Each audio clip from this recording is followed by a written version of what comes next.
Wisdom Bites. Subscribe to One Dose of Wisdom at a Time. Imagine for a second that you're a sophomore in high school. Okay. It's the absolute last day of the school year. You're standing out on a baseball field, glove in hand, probably thinking about summer break. Mm-hmm.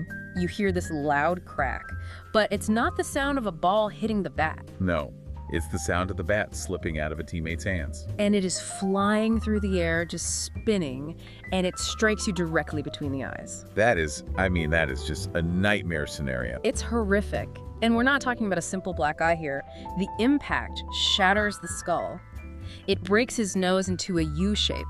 Wow. The brain swells so fast that within minutes, this kid, James Clear, is seizing in the nurse's office. He stops breathing. He ends up in a medically induced coma. And this is the guy who wrote the material that we're diving into today. This is him. This is literally the origin story of Atomic Habits. And I think when most people hear, self-help book, they expect the author to be some kind of guru who just meditates on a mountaintop all day. They don't expect a guy who had to relearn how to walk in a straight line. Exactly. And the movie version of this story is so predictable, right? He wakes up, you hear the Rocky theme song, there's a training montage, and he hits a home run to win the championship. We love that story, but that is not what happened. Real life isn't a montage. His recovery was just brutal. It was so slow, he had double vision for weeks. When he finally got back to baseball in college, he wasn't the star. He was barely on the roster. So he was forced to realize he couldn't rely on these big, heroic moments to save him. He didn't have the capacity for big moments. He only had energy for the tiny ones. Tiny adjustments. I mean, we are talking about sleep habits, keeping his room tidy, putting on weight, but just a little bit at a time. And that brings us to the core of what we're unpacking today. We are doing a deep dive into Atomic Habits. And I really love this title because it's doing double duty. How do you mean? Well, atomic means tiny, right? Like an atom. Right. The smallest possible building block of something. Right. But atomic also implies this immense power, nuclear power. The whole thesis is that these tiny, almost invisible behaviors, when you compound them over time, they unleash massive results. So our mission today is to verify that. We want to move past the typical life hacks or, just try harder advice. Yeah. We're looking at a systematic approach to improvement that relies on math, not just willpower. Which is good news for me because of my willpower battery. It drains pretty fast. Same here, especially by Friday. So, to get this math, we have to look at a story, Clear Uses, which I honestly couldn't believe was true until I checked it. It's about British cycling. Oh, the Dave Brailsford era, yeah. This is legendary in sports psychology. But before Brailsford, for about 100 years, British cycling was, let's just say, not great. Not great is being very polite. They'd won exactly one Olympic gold medal since 1908.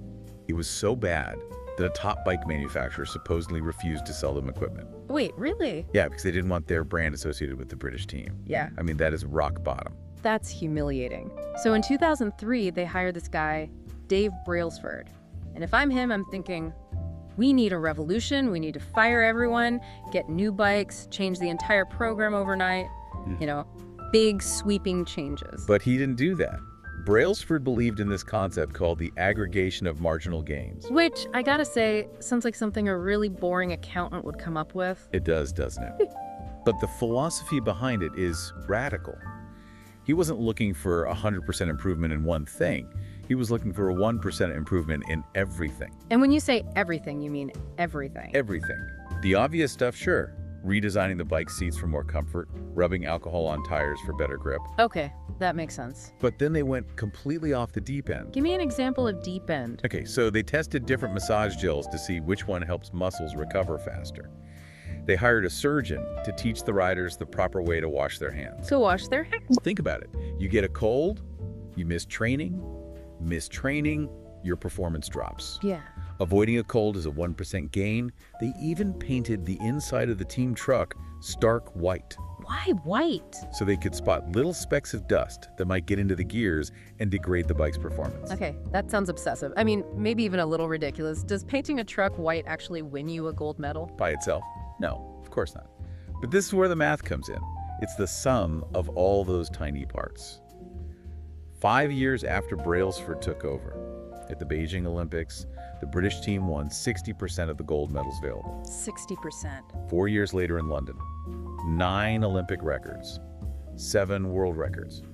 Bradley Wiggins wins the Tour de France. From a laughingstock to total domination. And it's all because of what Claire calls the compound interest of self-improvement.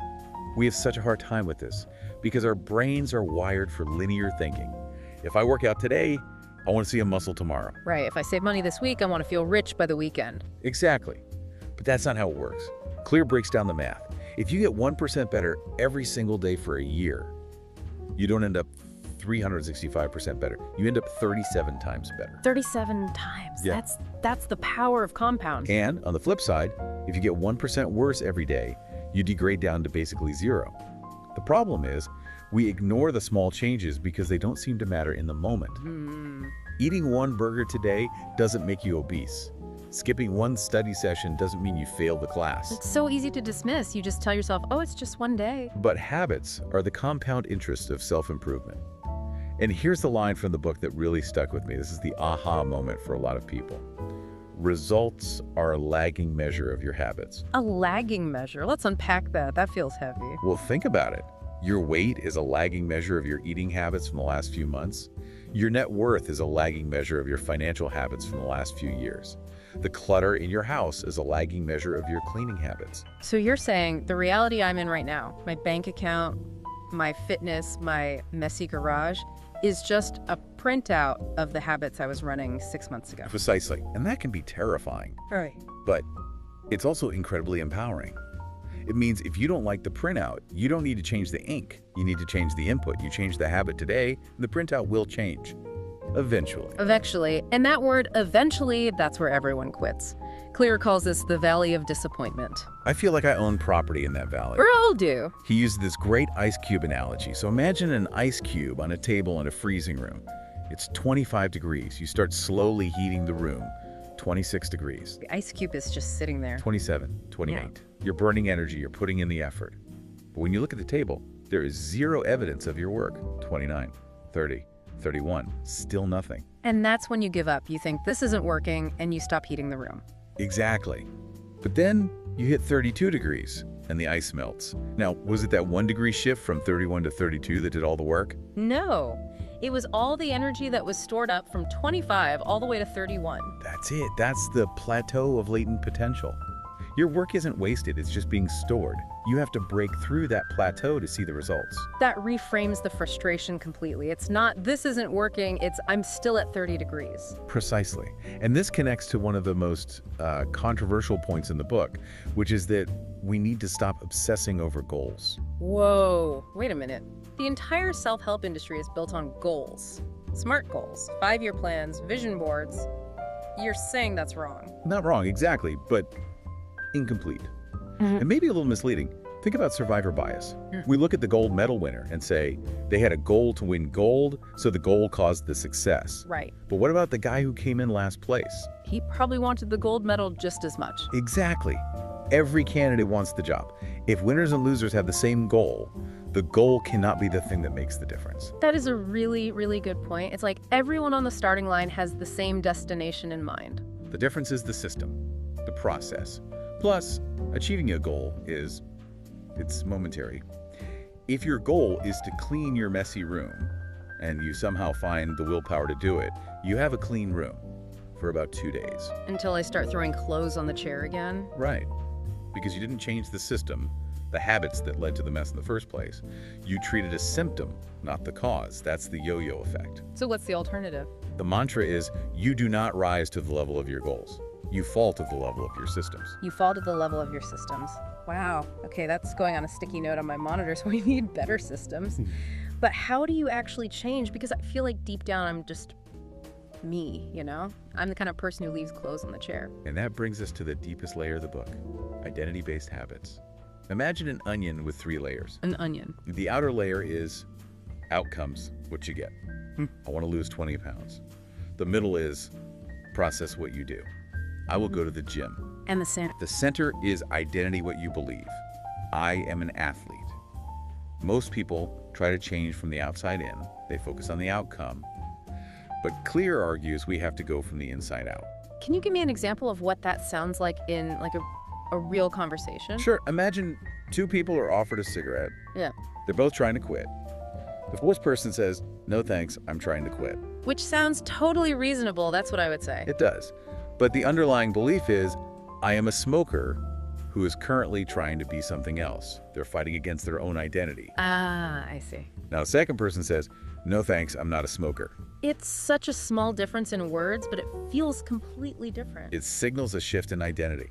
I'm not a smoker. It's not a struggle anymore, it's just who they are.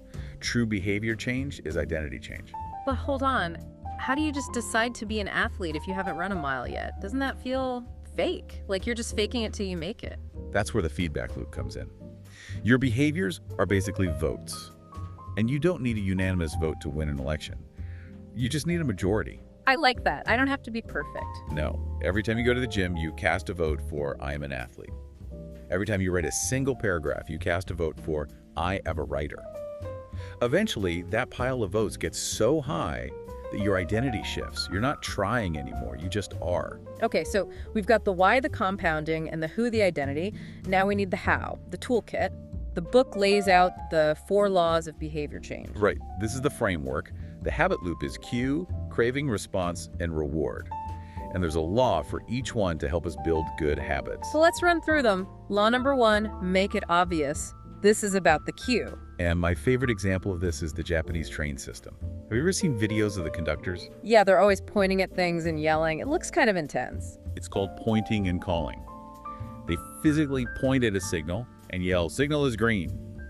They point at the speedometer and call out the speed. It seems silly, but it reduces errors by something like 85%. Why does it work? Because it takes an unconscious action and makes it conscious. We fail at habits because we're on autopilot. You know, we eat the cookie before we even realize we walked into the kitchen. We need to point and call in our own lives. And a practical way to do that is habit stacking. This is a formula you can use right now. It's after current habit, I will new habit. So after I pour my morning coffee, I will meditate for 1 minute. Exactly. You anchor the new habit to an old one that's already wired into your brain. You're just piggybacking on your own neural pathways. Okay, law number 2, make it attractive. This is about the craving. This is where we have to hack our own biology. We used to think dopamine was just about pleasure, the feeling you get after you eat the chocolate. But it turns out dopamine spikes highest when we anticipate the reward. So the anticipation is better than the event itself. Often, yeah. That craving is what drives action. So we need to use something called temptation bundling. There's that great story about the engineering student in Dublin. He loved Netflix, but he knew he needed to exercise. Right. So being an engineer, he hacked a stationary bike. He wrote a program where Netflix would only play on his laptop if he was pedaling at a certain speed. That is genius. If he slowed down, the show paused. He bundled something he needed to do, exercise with something he wanted to do, watch Netflix. He made the hard habit attractive. I might need to rig my treadmill to only play my favorite podcasts. Okay, law number 3, make it easy. This is the response. And here, Clear makes a crucial distinction between motion and action. This one hits close to home for me.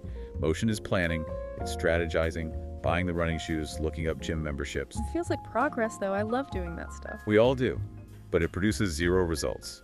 Action is what produces the result. We stay in motion because it protects us from failure. You can't fail at planning to write a novel. You can fail at writing one. So how do we stop planning and start doing? The 2-minute rule. You scale any new habit down to something that takes just 2 minutes. Read a book becomes read 1 page. Run 3 miles becomes put on my running shoes. But does reading 1 page really count? It feels like cheating. It's not about the page. It's about mastering the art of showing up. You can't optimize a habit that doesn't exist yet. You have to establish it first. Make it so easy you can't say no. The environment plays a huge role in making it easy, too. We have to talk about the Vietnam study. Yes. This completely changed the medical understanding of addiction.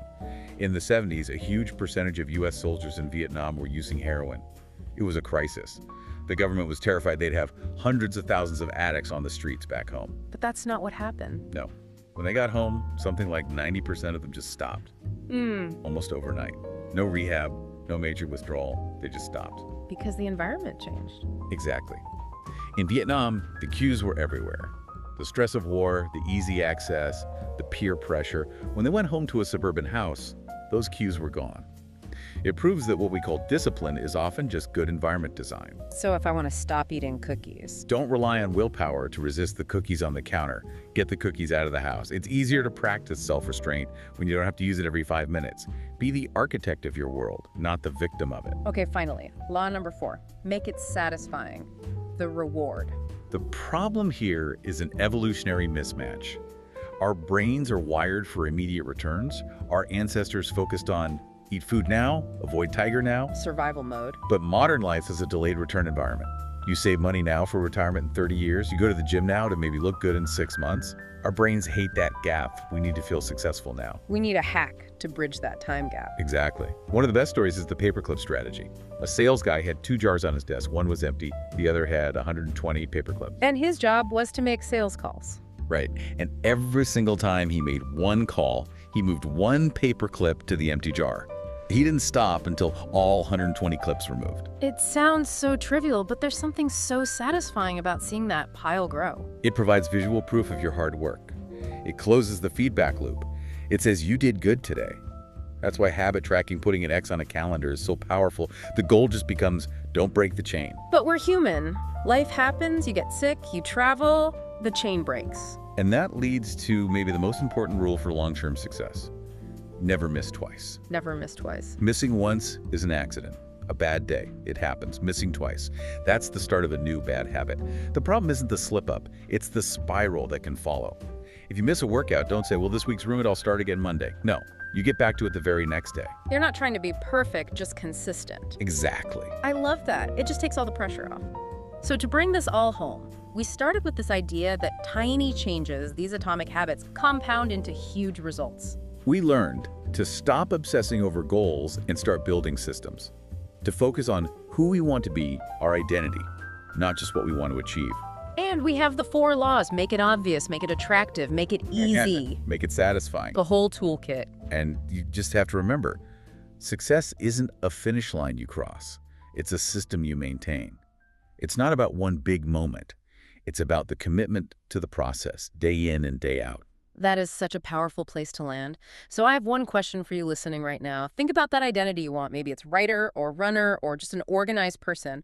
What is just one small vote you can cast for that identity today, right now, that takes less than 2 minutes? Just 2 minutes. Go cast that vote. Thanks for diving in with us.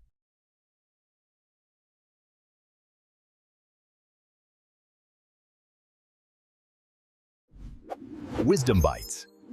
Subscribe to One Dose of Wisdom at a Time.